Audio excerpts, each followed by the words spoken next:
நம்ம ஜெஸ்ஸி குளிக்கிறத பாருங்கள். குளிக்கிறதுனா ரொம்ப பிடிக்கும் அவளுக்கு. சோப்பு போட்டுட்ருக்கா, அப்படியே நிற்கிறா பாருங்க. அப்படியே குளிக்கிறதுனா அப்படி ஒரு சந்தோஷம் அவளுக்கு.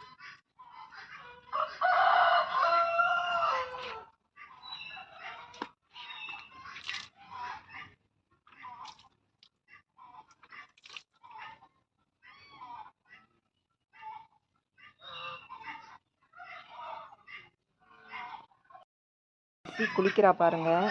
அவளுக்கு குளிக்கிறதுனா ரொம்ப பிடிக்கும். அப்படியே ஜாலியாக நிற்பா குளிக்கிறதுக்கு. எப்படி நிற்கிறா பாருங்க. சோப்பு போடுறா, அப்படியே நிற்கிறா பாருங்க.